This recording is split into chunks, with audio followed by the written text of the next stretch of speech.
Hello et bienvenue dans une nouvelle vidéo. Aujourd'hui, on se retrouve pour notre Live by It hebdomadaire. Chaque semaine, donc, je me rends sur différents comptes Instagram pour aller checker un petit peu les dernières nouveautés, annonces, sorties en termes de make-up, skincare, beauté de manière générale et je vous donne mon avis. On commence avec la page Insta de Trendmood et la première chose que je vois, c'est une nouvelle collection chez Juvia's Place, c'est la Afro Galactic Collection. On a donc une palette de fard à paupières pour 36$ et aussi des eyeliners à paillettes à 15$ pièce. Je trouve que les prix ne matchent pas trop. 36$ pour une palette où il y a 20 fards, ça reste raisonnable, très raisonnable, alors que 15$ pour un liner, même si c'est un liner pailleté, ça me... Ouais, ça me paraît un petit peu plus cher par rapport à la palette, mais enfin voilà, c'est juste une petite note comme ça. La palette est... Non, pas... Bah, c'est intéressant parce que c'est... Je sais pas, c'est pas une harmonie de couleurs que j'ai l'impression de voir souvent, où il y a des teintes un petit peu plus foncées, un petit peu plus grunge et d'autres beaucoup plus vives. Mais non, elle me parle pas du tout. Et les liners pailletés, oui, bon, des paillettes, j'aime bien ça. Mais bon, de nouveau, 15 balles le liner, pour moi, c'est un peu cher. Ensuite, chez Makeup by Mario, on a la Ethereal Eyeshadow Palette pour les fêtes. Alors, c'est pas une nouveauté, elle était déjà sortie, je sais plus quand, mais elle était sortie il y a un moment déjà dans la marque. Apparemment, c'est une édition limitée qui, tout compte fait, n'est plus en édition limitée, puisque là, elle ressort, elle coûte 68$ pour 12 teintes. Donc, c'est pas donné, c'est une palette de nude où vous avez quelques fards pailletés comme ça qui ont l'air d'être un petit peu effet mouillé, des très jolis toppers, très pailletés, très jolis. C'est vrai que ça a l'air très joli. Après, ça reste une palette de nude et j'ai envie de vous dire que dans ce genre d'harmonie, dans ce genre de prix, j'aime autant aller chez Natasha Denona où en plus je suis sûre de la qualité. Ici, je sais plus, j'ai l'impression que c'était une palette qui avait été appréciée, mais bon, est-ce qu'elle a été appréciée parce qu'il y avait des jolies paillettes, parce que c'est Makeup by Mario ou parce que vraiment la formulation est particulière? Voilà, quoi qu'il en soit, comme j'ai dit, si je devais dépenser près de 70€ pour une palette comme ça, un peu nude, ouais, j'irais vers la dernière de chez Natasha Denona. Chez Spectrum, on a une collection, c'est évidemment une collaboration avec Disney, puisqu'apparemment c'est tout ce qu'ils sont capables de faire. C'est cette fois-ci en collaboration avec Beauty and the Beast, donc La Belle et la Bête. Euh, voilà, des pinceaux, des accessoires, des éponges. J'ai des pinceaux Spectrum que j'aime bien. C'est pas forcément mes préférés et surtout payer en plus pour avoir juste en collaboration avec Disney, moi clairement, voilà, ça m'intéresse pas. Après, je comprends que ceux à qui c'est un univers qui parle et qui aiment le make-up et qui aiment ce dessin animé en particulier, voilà, je peux comprendre hein, l'attrait. Mais en fait, de la part de Spectrum, ça commence à me gonfler très franchement parce que c'est toujours la même chose en fait. C'est toujours des collaborations avec tous les dessins animés Disney possibles et imaginables. Et ouais, pour moi maintenant Spectrum c'est même plus une marque de pinceau, c'est une marque de gadgets, très franchement. Chez Makeup Eraser maintenant, on a un 7 Days set en collaboration avec Barbie pour 25$. Bon, de nouveau, hein, les collaborations avec Barbie, bon, ça commence tout doucement hein, à gonfler un petit peu. Surtout que là, c'est... Ouais, vous êtes un peu à la bourre, les gars. Ce même lancement, il y a un mois et demi d'ici, j'aurais dit, ouais, voilà, c'est mignon, c'est dans l'air du temps, c'est ce qui se fait en ce moment, c'est bien joué. Là, ouais, je trouve que c'est un petit peu, vous débarquez un peu après la guerre, quoi. Après ce genre de set où vous avez donc du coup 7 petites lingettes réutilisables pour 25$, c'est vachement intéressant.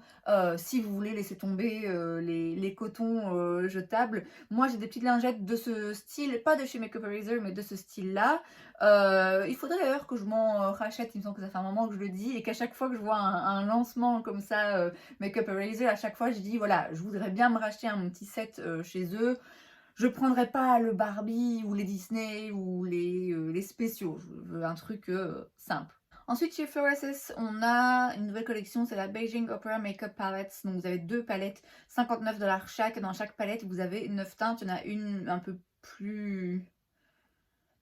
J'ai pas envie de dire neutre parce qu'il y a quand même un rouge, mais un petit peu plus discrète en termes de couleurs et l'autre beaucoup plus colorée. Moi, c'est une marque qui m'a jamais parlé. Alors, d'une part, parce qu'à un moment donné, tout le monde faisait des vidéos dessus et on savait que c'est des vidéos sponsorisées. Et en fait, tout est sorti au même moment et ça donnait vraiment l'impression de, ok, on va envoyer notre make-up à toute une liste d'influenceuses beauté sur YouTube et on va demander à chacune de diffuser leurs vidéos au même moment pour vraiment bombarder pour que partout où vous regardiez, vous voyez ce make-up. Mais du coup, ça faisait très opération commerciale de masse et ça me... Ouais, ça faisait vraiment très publicité. Enfin bref, c'est peut-être très personnel, mais voilà, quand j'ai l'impression qu'il y a un truc qui est poussé comme ça sans cesse, ça me donne encore moins envie. Et puis surtout, le make-up m'intéresse pas, make-up m'intéresse pas et le packaging non plus. C'est le genre de marque qui mise tout sur le packaging. Quand je parle de packaging, c'est aussi bien extérieur qu'à l'intérieur, la façon dont les fards sont disposés. Il me semble me rappeler qu'ils avaient aussi des palettes où les fards n'étaient pas forcément séparés et ça créait des espèces de dessins. Alors, j'ai pas besoin de vous dire que moi, ça, je déteste. Hein. Je n'aime pas du tout. C'est très original, mais moi, je veux pas l'originalité. Je veux des fards carrés ou ronds qui soient mis de façon symétrique. Enfin, voilà. Je veux pas de forme bizarre dans mes fards à paupières. Et puis, le packaging externe. Alors, je suis sensible au packaging, évidemment, comme tout consommateur. Sinon, les marques, ils dépenseraient pas des cents et des mille, hein, si tout le monde s'en foutait. Mais ce genre de packaging, j'y suis hermétique. Le truc vraiment hyper travaillé et tout, je vois pas vraiment l'intérêt et ça m'intéresse pas en fait de dépenser plus d'argent pour avoir un truc qui est très travaillé et que moi personnellement je trouve pas joli, c'est pas à mon goût si vous voulez. Donc bref, tout ça pour dire que la marque ne m'a jamais intéressée, que ça va pas changer maintenant, que je trouve ça quand même un petit peu cher. Ouais, c'est vraiment pas une marque pour moi. Ensuite, chez Elf, on a un nouveau produit, c'est le Juicy Bomb Lip Oil pour 4 $. Alors, très malin hein, de la part de Elf de sortir une huile à lèvres, puisque on voit que ça absolument partout. Donc là, en l'occurrence, si vous voulez une huile à lèvres, 4 $, c'est quand même beaucoup plus intéressant qu'une huile à lèvres avec Clarins, que j'aime beaucoup, hein. Mais bon, faut bien reconnaître qu'il y a des différences de prix dans les huiles à lèvres qui sont pas toujours justifiées, on le sait, comme c'est le cas partout de toute façon dans le make-up. Donc je sais pas ce que celle-là, elle vaut en l'occurrence, mais voilà, ça peut être une chouette option si vous avez envie de participer à cette tendance des huiles à lèvres et que vous avez envie de tester et de voir à quoi ça ressemble et pas dépenser des fortunes, bah là ça pourrait être intéressant. Ensuite, chez Danessa Myricks, on a un nouveau petit kit pour les fêtes, c'est le Dynamic Chrome Duo. Ça coûte 30 $. C'est très intéressant. C'est très intéressant. Donc, vous avez tout d'abord un Infinite Chrome Flakes dans la teinte confetti. Donc, ce sont les petits flakes. C'est des petites paillettes dans un gel. C'est une texture vraiment très particulière. Pas des plus faciles à travailler, très franchement. Mais absolument, absolument splendide. Là, dans une teinte avec plein de reflets multicolores. Vraiment très, très beau. Et vous avez en plus de ça un Colorfix Foil dans la teinte Rock Candy. C'est aussi un produit que j'ai. C'est aussi un produit qui n'est pas forcément facile à utiliser. L'avantage de ces produits, c'est que vraiment, ils bougent pas. Ils tiennent bien en place et ils sont vraiment très jolis. Ils sont multi-usages, comme c'est le cas de la plupart des produits de la marque. C'est une marque de make-up artiste. Si vous aimez vous maquiller comme ça pour le fun ou juste mettre un petit peu de make-up pour aller au boulot, c'est pas ce qu'il vous faut parce que vous allez galérer très franchement et que bon du coup c'est quand même un peu intense là en termes de paillettes. En ce qui me concerne, je suis pas une make-up artiste, je suis loin d'être une pro, mais oui, ces produits me plaisent beaucoup. Ces produits me plaisent beaucoup. Je les ai déjà hein, dans d'autres couleurs, mais je les ai. Je sais, comme j'ai dit, que c'est pas ceux que je trouve le plus facile à utiliser. Mais là, c'est tellement beau, ce petit duo. Et franchement, pour 30 $, je trouve qu'on s'en sort quand même. Donc, je dis pas non, là. Je dis franchement pas non. Ensuite, on a une nouvelle petite palette, une nouvelle mini chez Natasha Denona. C'est la Mini Trichrome Palette. C'est évidemment pas pour moi, sans la moindre surprise. Alors, elle avait sorti une palette triochrome, mais pas dans le format midi, justement, il me semble dans le plus grand format qui coûtait un petit peu plus cher et donc du coup qui coûte 120 €.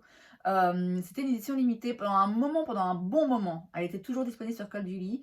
Et parfois, elle se retrouvait dans mon panier où je me disais, bon, allez, pourquoi pas, parce que c'était vraiment une harmonie de couleurs très très spéciale. Avec en effet 3 fards un petit peu multichrome, qui d'après ce que j'avais compris, n'étaient pas non plus complètement dingues. Et je sais qu'on peut trouver mieux dans les marques indie, mais c'était une très jolie palette, très unique. Et là, je ne l'ai plus jamais revue sur Call Beauty, donc je pense qu'elle a bel et bien disparu. Et donc là, ils sortent une mini version de celle-là.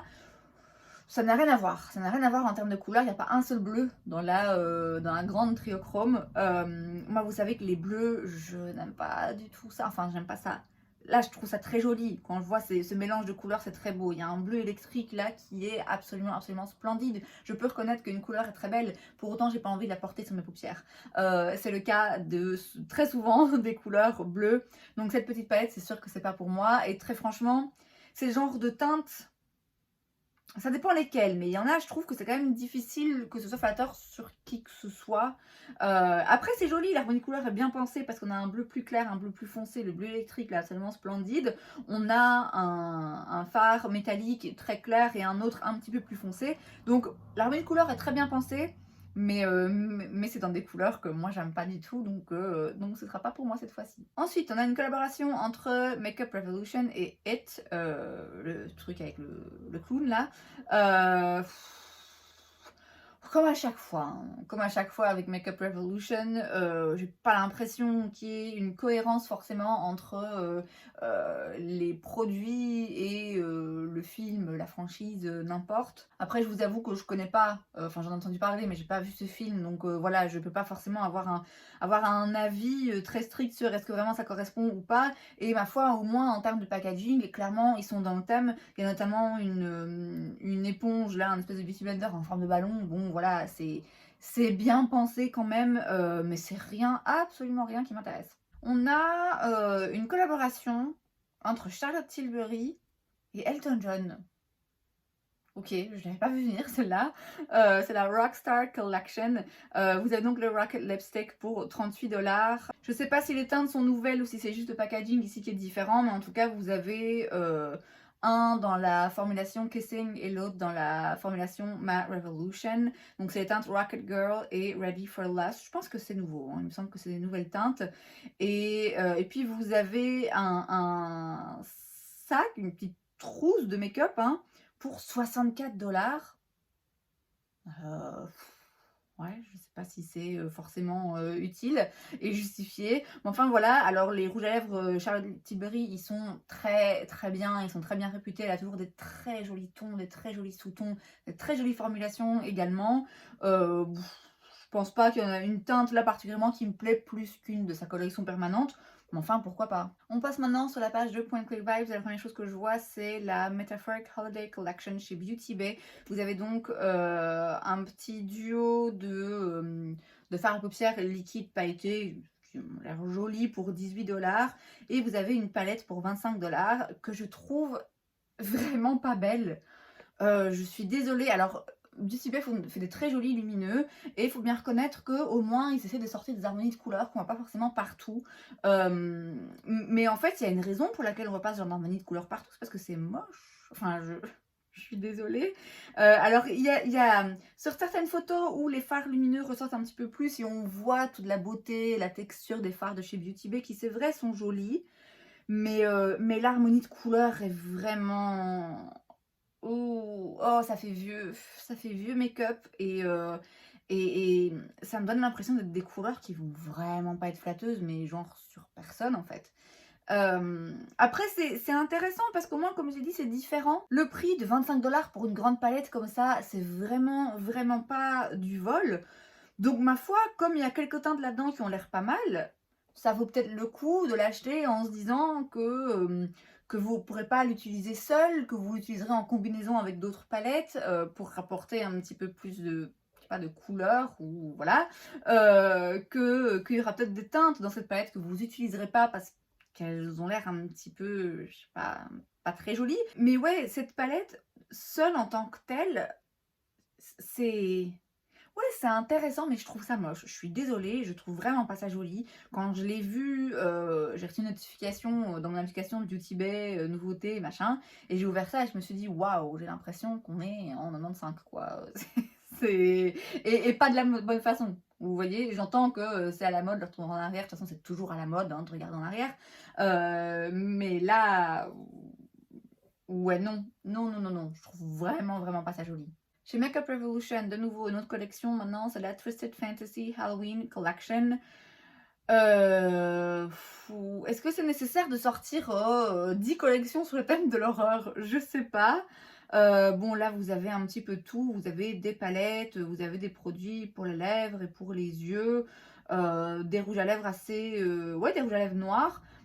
Ça peut être intéressant. J'en ai un que j'utilise environ une fois par an, mais une fois par an, je suis contente d'avoir un rouge à lèvres noir. Heu, voilà, en plus c'est pas cher, donc ma foi, il y a peut-être moyen de trouver un nouveau petit produit ici un petit peu plus spécial, mais bon, vous savez que moi, Makeup Revolution, c'est vraiment pas, ma marque de prédilection. Chez Pachuta, on a un nouveau lancement pour les fêtes, c'est le Major Holiday Plump and Gloss pour 26 $. Et écoutez, je vais vous dire la même chose que j'ai dit pour sa palette pour les fêtes, qui est dans le même genre de ton. C'est pas festif. Pour moi, c'est pas festif. Les fêtes, c'est c'est pas du rose, flash comme ça. Le rose flash, c'était cet été. Voilà, l'été est fini, je trouve que c'est voilà, c'est trop tard. C'est que mon avis, mais non, non, du coup, ça m'intéresse pas. C'est maintenant au tour de Sigma de faire une collaboration avec La Belle et la Bête. Je sais pas pourquoi, ils font tout ça en ce moment. On a donc, des pinceaux, des produits pour les lèvres, une palette pour le teint, une petite palette de fard à paupières et une grande palette de fard à paupières. On va se concentrer sur la palette de fard à paupières parce que c'est ça d'après moi la pièce maîtresse. Ouais, c'est pas une harmonie de couleurs que je trouve, vibrante, que je trouve intéressante. C'est pas moche, contrairement à celle de chez Beauty Bay, mais ouais, ça a rien de particulier non plus.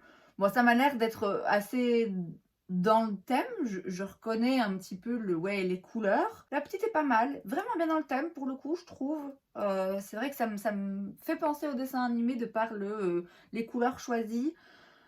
Mais non, ça m'intéresse pas. Chez Danessa Myricks, encore elle, on a une nouvelle palette, c'est la Lightwork numéro 5 IM Palette pour 125 $. C'est donc plein de teintes pailletées avec plein de reflets duochrome, multichrome, c'est très joli. C'est très joli, mais de nouveau, elle fait pas les produits les plus faciles à utiliser.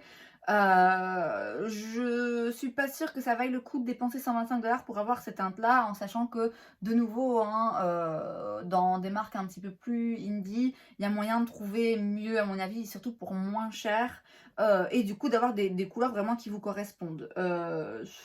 Celle-là me parle pas trop, elle en a déjà sorti d'autres, hein, ce genre de palette, et il y en a d'autres qui m'ont plus parlé, qui m'ont plus donné envie que celle-là, moins.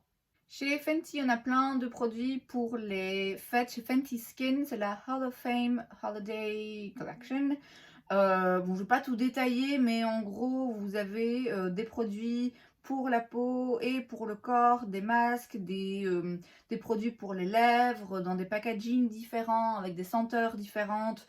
Fenty Skin, ça me donne pas envie. Autant la marque Fenty Beauty, il y a beaucoup de produits que j'ai et que j'adore. Autant la gamme pour les soins de la peau, ça ne m'a jamais vraiment parlé. Chez Half Magic Beauty, on a la Eye Electric Collection. On a donc des mascaras, 25 $ chaque, certains, donc un noir et d'autres colorés, hein, si je vois bien, ouais. Un noir, un rose et un turquoise. Vous avez deux nouvelles teintes des fards à paupières mono qui sont très très jolies.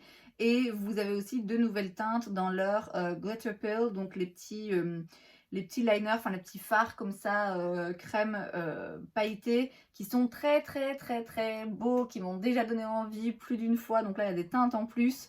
Je finirai un jour par tester parce que vous savez, j'adore les paillettes. C'est disponible sur Beauty Bay.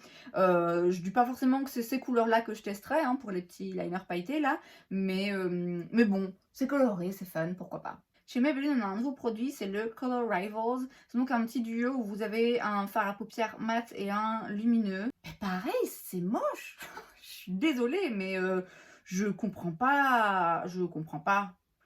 Les deux couleurs vont rarement ensemble. Un duo de fard à paupières, alors je dis pas on fait rien avec un duo de fard à paupières, parce que voilà, c'est pas parce que moi j'aime bien mettre 10 couleurs différentes que c'est le cas de tout le monde. Et que ça peut être utile, que du contraire d'avoir un petit duo où vous avez un fard plus clair et un plus foncé, ou en effet un fard mat et un fard lumineux, mais alors pas comme ça quoi. Pas avec ces couleurs-là, ça n'a aucun sens. Aucun intérêt, mais alors vraiment là, aucun intérêt. Et enfin, on termine avec un nouveau lancement chez Cosmic Brushes. Il s'agit de leur palette gothique pour 22 pounds, donc ça doit faire 27 €, 25, 27 €, je sais pas exactement. C'est un plus petit format que ce qu'ils font d'habitude puisque leur palette jusque maintenant avait 20 fards, si je ne m'abuse, et ici on en a 12, donc c'est un petit peu plus petit, c'est une jolie harmonie de couleurs, c'est dans la saison, c'est dans le thème. C'est rien qui moi m'intéresse particulièrement, c'est une harmonie de couleurs très spécifique pour faire des looks très spécifiques qui va pas plaire à tout le monde, mais c'est justement ce qu'on aime dans les petites marques indie, c'est qu'ils peuvent se permettre de faire des trucs un petit peu spéciaux qui vont pas parler au grand public. Mais c'est joli, c'est vraiment très joli, j'aime beaucoup la marque. Il y a la palette Muse de la marque que je voudrais vraiment beaucoup avoir. Celle-là, elle m'intéresse moins, mais je sais qu'ils font des très jolis fards, très pigmentés et avec des fards lumineux vraiment intenses, très très jolis. Et c'est donc tout pour cette vidéo, j'espère que ça vous a plu. Si c'est le cas, n'hésitez pas à laisser un like. Vous pouvez aussi vous abonner à ma chaîne parce que c'est gratuit, donc pourquoi pas. Et moi, je vous vois la prochaine fois. Bye!